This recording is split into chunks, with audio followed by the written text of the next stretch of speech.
जय श्री श्याम। हारे के सहारे की जय हो। सभी भक्तों पर बाबा श्याम की कृपा ऐसे ही बनी रहे। बाबा श्याम हमेशा अपने भक्तों का ऐसे ही कल्याण करते रहें। दोस्तों, आज के समय में आप जानते हो कि दुनिया जो है ना, ये दुनिया बहुत ज़्यादा चालाक हो चुकी है, क्योंकि ये कलयुग की दुनिया है। आज के वक्त में कोई किसी का नहीं होता। आज ऐसे ही एक व्यक्ति की कहानी आपके साथ शेयर करने जा रही हूँ, जिसे सुनकर आपकी आंखों में आंसू आ जाएंगे।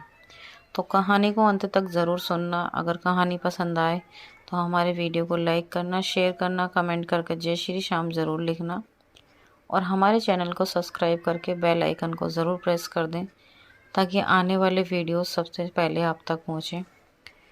तो चलिए ज़्यादा देर ना करते हुए कहानी को शुरू करते हैं। कहानी शुरू करने से पहले सभी भक्तों को जय श्री श्याम। तो दोस्तों, आज की जो कहानी है वो कहानी है धर्मवीर जी की। धर्मवीर जी की कहानी है, जो कि भोपाल के रहने वाले हैं। धर्मवीर जी के 3 बच्चे हैं, 2 बेटे हैं और 1 बेटी है। धर्मवीर जी फौजी हैं, फौज में काम करते हैं। अब उनका जो बड़ा बेटा है उसने अपना कोचिंग खोल रखा था। बच्चों को पढ़ाने के लिए कोचिंग खोल लेते हैं, तो कोचिंग उसने खोल रखा था। कोचिंग उसका कुछ ज़्यादा खास चला नहीं। कोचिंग उसका बंद हो गया क्योंकि जिस एरिया में वो रहते हैं, बस वो एरिया ऐसे ही है। वहाँ के जो पेरेंट्स हैं वो ज़्यादा फीस अफोर्ड नहीं कर सकते, इस वजह से वहाँ पर उनका कोचिंग नहीं चला। तो उसके बाद उन्होंने और भी कुछ काम किए, पर उनका कोई काम चला नहीं। फिर उन्होंने अपने बेटे की शादी कर दी। तो उनके बेटे की शादी हो गई, ठीक ठाक सारे काम हो गए। अब उन्होंने अपने बेटे की एक कपड़ों की शॉप खुलवाई। तो वो भी कुछ ज़्यादा ऐसी खास चली नहीं, क्योंकि मैंने अभी आपको बताया ना कि जिस एरिया में वो रहते हैं, वहाँ के जो निवासी हैं वो थोड़ा सोचते हैं काफ़ी कम रेट में ही उनके काम हो जाएं। जो कि देखो, हर इंसान सोचता है कि 2 पैसे हर किसी को बचें, इसलिए कोई भी इंसान कुछ काम करता है तो थोड़ा सा उसको भी अपना फ़ायदा देखना पड़ता है ना। तो कोई बात नहीं, उसका वो काम भी उनका नहीं चला।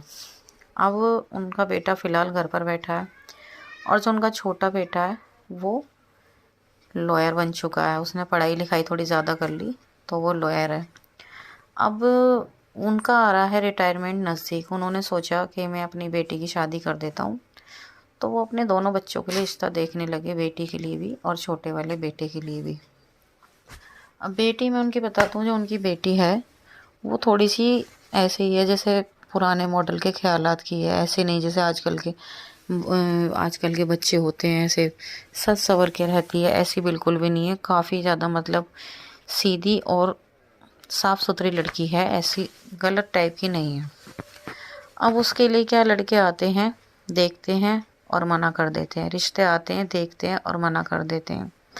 इसी चक्कर में उन्होंने अभी अपने छोटे बेटे की शादी नहीं करी। उन्होंने सोचा पहले बेटी की कर देते हैं और फिर उसके बाद बेटे की करेंगे।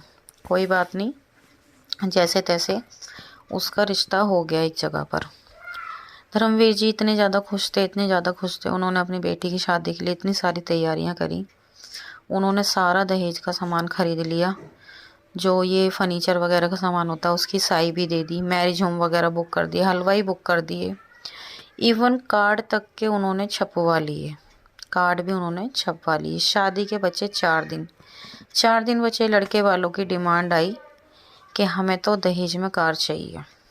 अब आप सोचो कि कोई व्यक्ति अपनी बेटी की शादी करने जा रहा है और सारी तैयारियां हो गई, और लास्ट में लड़के वाले अगर ऐसा बोल दें तो उनके दिल पर क्या बीतती है।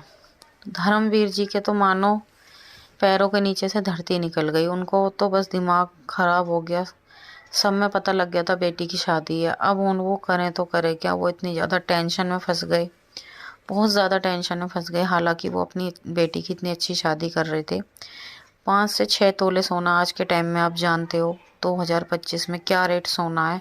5-6 तोला सोना तो उन्होंने खरीद चुके थे अपनी बेटी को देने के लिए। सब चीज़ दे रहे थे, सिर्फ एक कार को छोड़कर। और लड़के वालों की बात देखो, अगर ऐसा कुछ था तो उन्हें पहले बोलना चाहिए था, पर उन्होंने पहले ऐसा कुछ नहीं कहा। उन्होंने एंड टाइम पर शादी से जस्ट 4 दिन पहले ऐसा कहा। धर्मवीर जी के तो मान लो जैसे दुनिया ही लुट गई थी। उन्हें लगा कि अब तो मेरी बहुत भारी बेइज्जती होने वाली है, क्योंकि बेटी वाले तो ऐसे ही होते हैं। बेटी वालों को तो बस अपनी इज्जत देखो बहुत बड़ी चीज़ होती है, तो उनको भी बस यही हुआ कि अब तो हमारी इज्जत खराब हो गई। बहुत ज़्यादा टेंशन में पड़ गए, पर कोई बात नहीं। उन्होंने बाबा का नाम लिया, वो बाबा को मानते हैं। उन्होंने बाबा का नाम लिया और उन्होंने उस रिश्ते को तोड़ दिया। उन्होंने कहा मुझे ये शादी नहीं करनी। उन्होंने सब कुछ बाबा पे छोड़ दिया कि बाबा अब आप करोगे जैसे करोगे, मुझे नहीं पता। अब शादी के 4 दिन रहे थे। अब उनकी जो मैरिज होम वगैरह की बुकिंग थी, आप जानते हो जब बुक कर देते हैं कोई भी पैसा वापस नहीं देता। अब उन्हें दिन रात इतनी ज़्यादा टेंशन रहने लगी, बहुत ज़्यादा टेंशन रहने लगी। पर उन्होंने भी कह दिया था कि बाबा अब देख लो, मेरी इज्जत आपके हाथों में है। और जब बाबा को ऊपर कोई इंसान कुछ अपना काम छोड़ दे और बाबा उसे ना करें, ऐसा तो हो ही नहीं सकता। बाबा शाम ने इतना बड़ा चमत्कार कर दिखाया कि जिस लड़के से उनका रिश्ता हो रहा था उनकी बेटी का, उससे 100 गुना अच्छा रिश्ता उनकी बेटी के लिए करंट में जबी के जबी करवाया। उनकी बेटी के लिए अच्छे घर से रिश्ता आया और उन्होंने सारी सच्चाई लड़के वालों को बता दी और उन लड़के वालों ने भी हाँ कर दी और जल्दी उनके रिश्ता भी हो गया, सारे काम हो गए। अब जस्ट उनकी बेटी की अब हाल ही में 28 मार्च 2025 को उनकी बेटी की शादी है। जिस तारीख के लिए उन्होंने अपनी बेटी का रिश्ता किया था, उसी तारीख को उनकी बेटी के लिए बेटी का रिश्ता जल्दी आ गया और लड़के वालों को उन्होंने सारी कंडीशन बताई। तो जो डेट उन्होंने रखी थी उसी डेट पे अब वो अपनी बेटी की शादी करने जा रहे हैं। बस बाबा के आशीर्वाद से उनका सब कुछ ठीक रहा, सिर्फ कार्ड की दिक्कत थी, तो कार्ड उन्होंने दूसरे छपवा लिए और आज बाबा शाम की कृपा से। और देखो सबसे बड़ी बात, उनकी जो बेटी का रिश्ता आया वो बाबा के शहर राजस्थान से आया है, जहाँ पर बाबा की नगरी है खाटू नगरी। वहाँ से बाबा शाम के यहाँ से उनकी बेटी का रिश्ता आया। बहुत ही अच्छे घर का बेटा है और अच्छे घर से रिश्ता आया है और बहुत जल्द उनकी बेटी की शादी होने जा रही है। तो वो बताते हैं कि बाबा की महिमा अपरंपार है।